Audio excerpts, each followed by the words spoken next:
from NCERT textbook from the topic system of particles and rotational motion topic la 7.32 question பார்க்கலாம் பாருங்க. Read each statement below carefully and state with reasons if it is true or false. First வந்து during rolling the force of friction acts in the same direction as the direction of motion of the center of mass of the body. Second பார்த்தீங்கன்னா the instantaneous speed of a point of contact during rolling is 0. Third வந்து the instantaneous acceleration of the point of contact during rolling is 0. Fourth, for perfect rolling motion work done against friction is 0.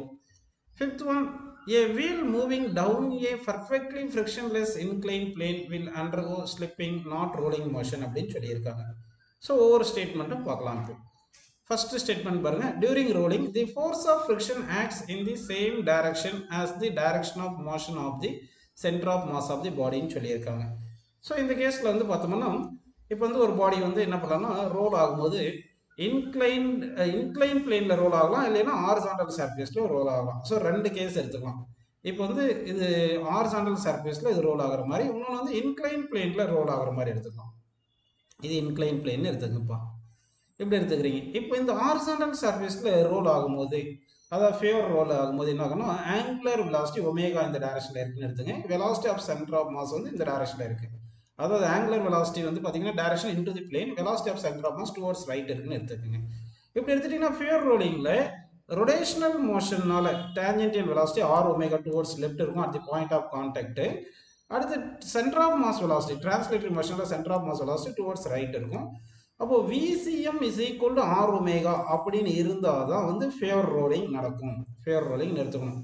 அப்படின்னா total velocity பார்த்தீங்கன்னா VCMும் R ஒமேகாவும் opposite டைரக்ஷனில் இருக்குது. So VCM minus R omega equal to 0. So the total velocity at the point of contact, இந்த contact என்ன point ஏன்னு எடுத்துங்க.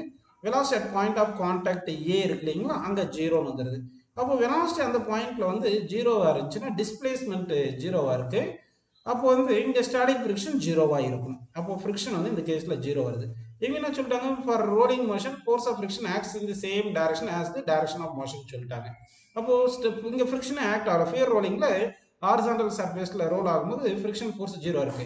இது incline plane பார்த்தோம்னா வந்து இன்க்ளைன் பிளேனில் எடுத்தோம்னா இந்த mg sin θ வந்து டவுன் தி இன்க்ளைன் புல் பண்ணும். ஸோ mg sin θ இந்த டைரக்ஷனில் ஆக்ட் ஆகுது. அப் தி இன்க்ளைன் பிளேன் வந்து ஃப்ரிக்ஷன் ஃபோர்ஸ் ஆக்ட் ஆகும். ஸோ இப்போ இது ரோல் ஆகுறது down the incline plane act ஆகுது, ரோல் ஆகுது டவுன் தி இன்க்ளைன் பிளேன். ஆனால் friction force opposite direction of motion of centre of mass இருக்கு.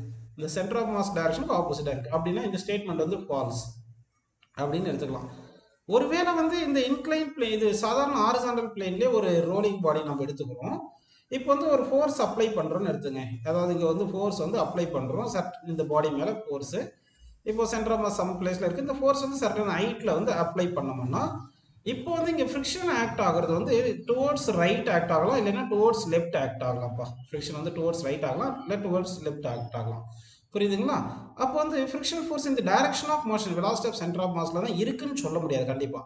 So velocity of centre of mass towards ரைட்டும் இருக்கலாம், இல்லைன்னா லெஃப்ட் இருக்கலாம், இல்லைன்னா இந்த ஃப்ரிக்ஷன் வந்து velocity of centre of mass டைரக்ஷனில் இருக்கலாம், இல்லைன்னா ஆப்போசிட்டாக இருக்கலாம், இல்லைன்னா ஃப்ரிக்ஷன் வந்து 0வா கூட இருக்கலாம். அதனால வந்து இந்த ஸ்டேட்மெண்ட் நம்ம ஃபால்ஸ்ன்னு எடுத்துக்கலாம். அதாவது during rolling the force of friction acts in the same direction as the direction of மோஷன்ன்றது ஃபால்ஸ்ன்னு எடுத்துக்கலாம். ஓகேங்களா? அடுத்த ஸ்டேட்மெண்ட் பார்க்கலாம் பாருங்க. செகண்ட் ஸ்டேட்மெண்ட் என்ன சொல்றாங்கன்னா, the instantaneous speed of the point of contact during rolling is 0 சொல்லியிருக்காங்க. இந்த ஸ்டேட்மெண்ட் ட்ரூ. ஏன்னா வந்து ரோலிங் மோஷன்ல இருக்கும்போது இந்த ரோலிங் மோஷன் எடுத்துக்கிட்டோம்னாவே ஃபேவர் ரோலிங்னா ஸ்கிட்டிங் இருக்கக்கூடாது.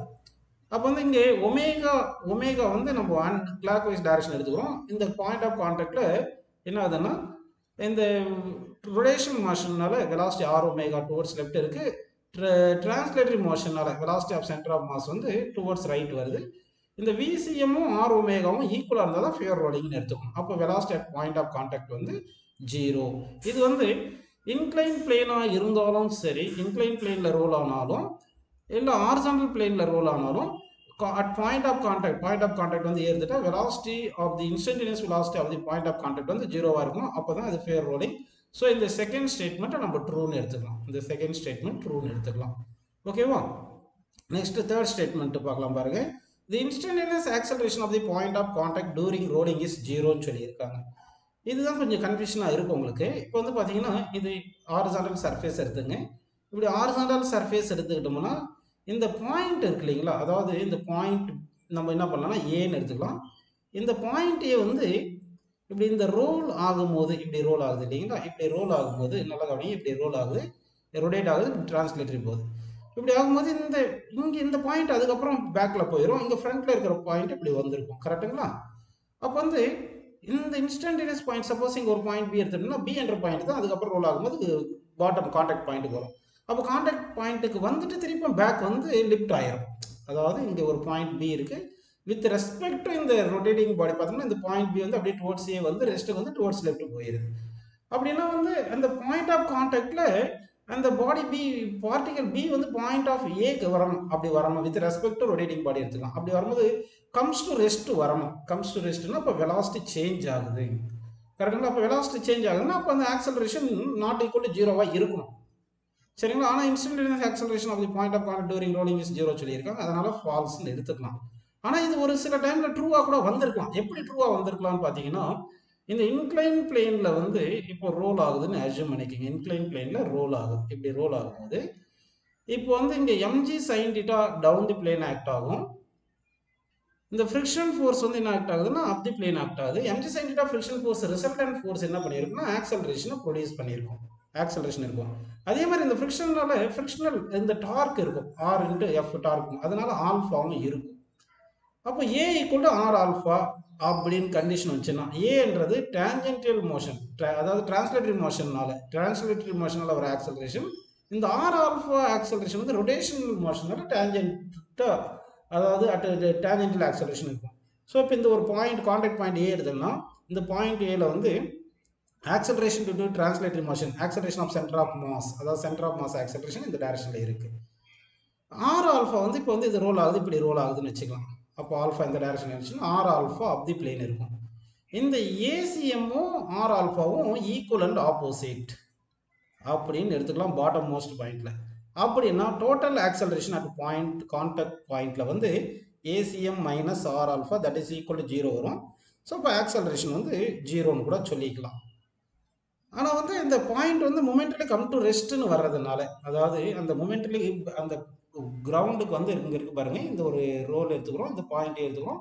இந்த பாயிண்ட் பி வந்து இங்கே வரத்துக்கு என்ன பண்ணுறோம், மோஷன்லேருந்து ரெஸ்ட்டுக்கு வரணும் அந்த பாயிண்ட் ஆஃப் கான்டாக்ட் வரும்போது. அதனால வெலாசிட்டி சேஞ்ச் ஆகுதுனால நம்ம ஆக்சலரேஷன் வந்து இருக்கும் அப்படின்றதுனால அப்படி ஃபால்ஸ்ன்னு நம்ம சொல்லியிருக்கோம். ஓகேங்களா? இல்லை இந்த ஏக்குள்ள ஆர் ஆல்ஃபா அந்த மாதிரி கண்டிஷன் பார்த்தோம்னா இன்ஸ்டன்டேனியஸ் ஆக்சலரேஷன் ஜீரோ கூட வர மாதிரி இருக்கலாம். நெக்ஸ்ட் பாயிண்ட் பாருங்க. இப்போ பாயிண்ட் வந்து இந்த instantaneous acceleration of point of contact during rolling பார்த்துட்டோம். அடுத்து வந்து for perfect rolling motion work done against friction is zero அப்படின்னு சொல்லியிருக்காங்க. இந்த ஸ்டேட்மெண்ட் எப்படி ட்ரூ ஆஃப் ஃபால்ஸாக பார்க்கலாம். இப்போ வந்து என்ன பண்ணலாம், இதான் ஒரு பாடின்னு எடுத்துக்கோங்க. இப்போ இந்த ரோலிங் பாடின்னு எடுத்துக்கலாம். அடுத்து பாயிண்ட் ஆஃப் கான்டாக்ட் பார்த்தோம்னா உங்களுக்கு ஆல்ரெடி தெரியும், இந்த பாயிண்ட் ஆஃப் கான்டாக்டில் ரெண்டு வெலாசிட்டி இருக்கும். ஒன்று வந்து ரொட்டேஷனல் மோஷனால் வர டேஞ்சென்டியல் வெலாசிட்டி ஆர் ஒமேகா, அடுத்து டிரான்ஸ்லேட்டரி மோஷனால் வர வெலாசிட்டி, அந்த வெலாசிட்டி வந்து சென்டர் ஆஃப் மாஸ் வெலாசிட்டி இது இருக்குது. இந்த விசிஎம்மும் ஆர் ஒமேகாவும் ஈக்குவலாக இருந்தால் தான் அது பர்ஃபெக்ட்லி ரோலிங் வரும். அப்படின்னா இந்த பாயிண்ட் ஆஃப் கான்டாக்ட் ஏ எடுத்தோம்னா பாயிண்ட் ஆஃப் கான்டாக்ட் ஏல வந்து விசிஎம் ஈக்குவல் ஆர் ஒமேகானால வெலாசிட்டி ஜீரோ. அப்படின்னா அந்த பாயிண்ட் வந்து ரெஸ்ட்டில் இருக்குது, பாயிண்ட் ஏ வந்து ரெஸ்ட்டில் இருக்குது, இன்ஸ்டன்ட்லி ரெஸ்ட்டில் இருக்குது. அப்போ ரெஸ்ட்டில் இருந்துச்சுன்னா டிஸ்பிளேஸ்மெண்ட் ஜீரோ, டிஸ்பிளேஸ்மெண்ட் ஜீரோ, அந்த இன்ஸ்டன்ட்ல டிஸ்பிளேஸ்மெண்ட் ஜீரோன்னு போட்டுக்கலாம். இப்போ work done by the friction வேணும்னா ஃப்ரிக்ஷனல் ஃபோர்ஸ் இன்ட்டு டிஸ்பிளேஸ்மெண்ட்னு போடணும். இப்போ ஃப்ரிக்ஷனல் ஃபோர்ஸ் இன்ட்டு டிஸ்பிளேஸ்மெண்ட்னு போடும்போது இந்த டிஸ்பிளேஸ்மெண்ட் ஜீரோ இல்லையா ரெஸ்ட்டில் வந்ததுனால, அப்போ work done is equal to zero. அப்போ for perfectly rolling motion work done against friction is zero. So அப்போ இது வந்து ட்ரூ அப்படின்னு எடுத்துக்கலாம்ப்பா. இந்த ஸ்டேட்மெண்ட் வந்து நம்ம ட்ரூன்னு எடுத்துக்கலாம். ஓகேங்களா? நெக்ஸ்ட் ஸ்டேட்மெண்ட் பாருங்க. A wheel moving down a perfectly frictionless inclined plane will undergo slipping, not rolling motion சொல்லியிருக்காங்க. அப்போ ஒரு இன்க்ளைன் பிளேன் நம்ம எடுக்க போகிறோம். இதுதான் வந்து இன்க்ளைன் பிளேன் எடுத்துக்கோங்க. இது இன்க்ளைன் பிளேன் எடுத்துக்கோங்க. இப்போ இந்த இன்க்ளைன் பிளேனில் இந்த பாடி வந்து என்ன ஆகுதுன்னா, ஒரு பாடியை வந்து நம்ம ரொட்டேட்டிங் பாடியை வந்து ரொட்டேட்டபிள் பாடியை வந்து விட்டுருக்கோம். இப்படி விடும்போது இங்கே எம்ஜி சைன் தீட்டா என்ன பண்ணோம்னா புல்லிங் ஃபோர்ஸ், இந்த எம்ஜி சைன் தீட்டா வந்து டவுன் தி பிளேன் ஆக்ட் ஆகுது. இது டிரான்ஸ்லேட்டரி மோஷனை கொடுக்கும். ஸோ தட் ஆக்சலரேஷன் வந்திருக்கும். இங்கே ஸ்மூத் சர்ஃபேஸ்ன்னு சொல்லிட்டாங்க, அதாவது ஃப்ரிக்ஷன்லெஸ் சர்ஃபேஸ்ன்றதால ஃப்ரிக்ஷன் வந்து ஜீரோவாக இருக்கும். அப்போ இங்கே வந்து ரோலிங் மோஷன்ன்றது வந்து என்ன பார்த்தீங்கன்னா translatory motion plus rotational motion, translatory motion plus rotational motion நம்ம எடுக்கணும், ரொடேஷனல் மோஷன் எடுக்கணும். இங்கே டிரான்ஸ்லேட்டரி மோஷன் வந்து இந்த mg sin theta provides translatory motion, mg sin theta வந்து டிரான்ஸ்லேட்டரி மோஷனுக்கு ப்ரொவைட் பண்ணுது. அப்போ ரொடேஷனல் மோஷன் வேணும், ரொடேஷனல் மோஷன்னா டார்க் வேணும். ஆனால் இந்த mg sin theta about centre தானே ஆக்ட் ஆகுது, அப்போ torque due to mg sin theta 0. அதே மாதிரி இங்கே mg காஸ்டா இருக்கும், mg காஸ்டாவும் எபோட் சென்டர் தான் ஆக்ட் ஆகுது, அதனால டார்க் டியூ டு mg காஸ்டாவும் 0. நார்மல் ரியாக்ஷன் எபோட் சென்டர் தான் இருக்கு, ஃப்ரம் சென்டர் தான் இருக்கு. அப்போ நார்மல் ரியாக்ஷனுக்கு mg sin theta mg cos theta இதுக்கெல்லாம் பர்பண்டிகுலர் டிஸ்டன்ஸ் கிடையாது, டார்க் வேணும்னா ஃபோர்ஸ் இன்டு பர்பண்டிகுலர் டிஸ்டன்ஸ். அப்போ வந்து டார்க் ஜீரோவா இருக்கு, இங்க ஃப்ரிக்ஷன் கிடையாது, ஃப்ரிக்ஷன் இல்லை, அதனால டார்க் வந்து ஜீரோவா இருக்கு. ஃப்ரிக்ஷன் ஃபோர்ஸ் இருந்தால் டார்க் வந்துருக்கும், டார்க் இல்லைன்னா ரொட்டேட் ஆகாது. So that no rotational motion, no rotational motion வருது. அப்போ ரொடேஷனல் மோஷன் இல்லைன்னா டிரான்ஸ்லேட்டரி பிளஸ் ரொடேஷன் இருந்தால் தானே ரோலிங் வரும். ரொடேஷனல் மோஷன் இல்லைன்னா அப்போ என்ன ஆகும்னா ரோலிங் மோஷன் கிடையாது. So that no rolling, no rolling. No rolling அப்படின்னா என்ன வரும், ஒன்லி ஸ்லிப்பிங். அப்போ டிரான்ஸ்லேட்டரி மோஷன் இருக்குன்னா ஒன்லி ஸ்லிப்பிங் மட்டும்தான் இருக்கும். ஸோ ஸ்லிப்பிங் ஒன்லி இருக்கு அப்படின்னு எடுத்துக்கலாம். அதனால ஃபிஃப்த் ஒன்று பார்த்தீங்கன்னா a wheel moving a perfectly frictionless inclined plane will have undergo slipping motion only அப்படின்னு எடுத்துக்கலாம். ஸோ தட் இந்த ஆப்ஷன் வந்து ட்ரூன்னு எடுத்துங்க. ஸோ ஃபிஃப்த் ஆப்ஷன் வந்து நமக்கு ட்ரூன்னு வந்திருக்கு. அதே மாதிரி ஃபோர்த் ஆப்ஷனும் வந்து ட்ரூன்னு கிடச்சிருக்கு, சரிங்களா. தேர்ட் ஆப்ஷன் ஃபால்ஸ்ன்னு வந்திருக்கு, செகண்ட் ஆப்ஷன் ட்ரூ, அடுத்து ஃபர்ஸ்ட் ஆப்ஷன் வந்து ஃபால்ஸ், ஃபர்ஸ்ட் வந்து ஃபால்ஸ் அப்படின்னு ஆன்சர் எடுத்துக்கலாம்ப்பா.